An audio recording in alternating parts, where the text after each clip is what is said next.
All right, so number 3 from the constructed response from the Unit 5 test. It might seem a little bit more challenging than it really is from the get-go if you're not quite sure what they're asking. So I think once I go through this example that you'll be able to set up your question pretty quickly. So it says that Liza deposits money into a CD account that's compounded monthly at an interest rate of 1.5%. Okay, so this is some important information here. I'm going to go ahead and highlight that. It says that she thinks that this monthly rate is the same as a daily rate of 0.25%. We want to know if Liza is right, and if so, we want to explain why and show how we got the answer. And then if she's not right, tell what her mistake was and give the correct daily interest rate. We want to show our work along the way, okay?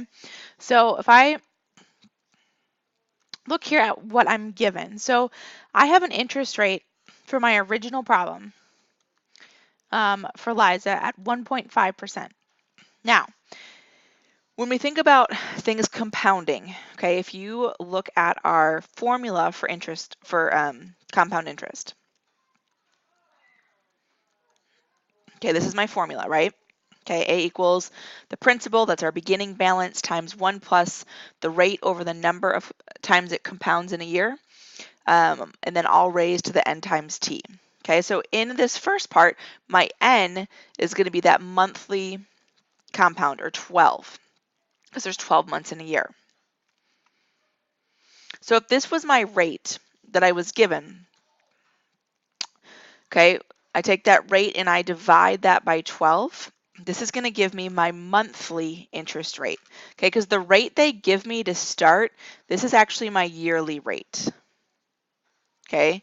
It didn't say this was a monthly rate. It just told me that it compounded monthly and it was at an interest rate of 1.5%. So I'm going to go ahead and take that 1.5% and I'm going to divide it by 12, and that's going to give me an interest rate of 0.125% monthly.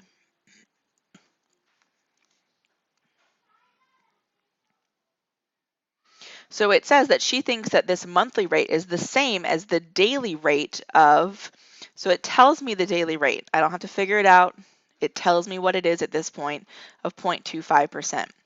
Well, if we look there, that's not the same rate, is it?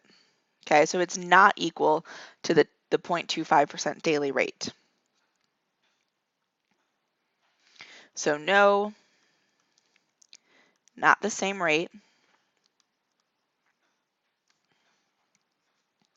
Okay, so what we want to do is explain then the mistake in her reasoning and then how she got the correct answer, or how we can get the correct answer for the daily interest rate.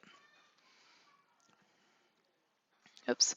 So if I go back to this this rate of 1.25%, if we're trying to do this problem but for my n value for the daily rate, well, we know there's 365 days in a year. Yep, I didn't want to write year, I wanted to write daily here. So this is daily. And I'll put up here, this was our monthly calculation.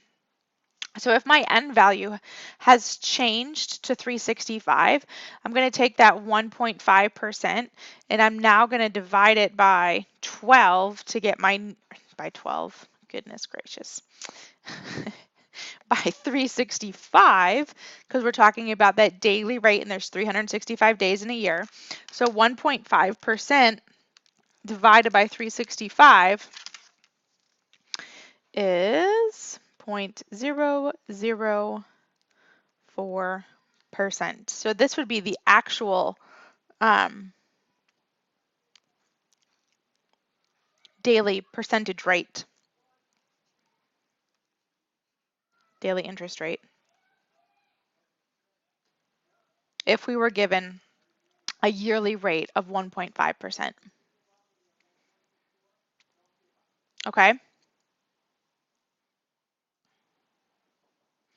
So let's see. If so, explain the mistake in her reasoning, give the correct daily interest rate. Okay, that's what we did just here. And then show how we got our answer. So I showed my work over here to the left.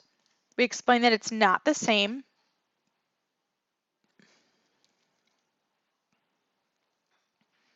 showed the correct, and I showed my work throughout.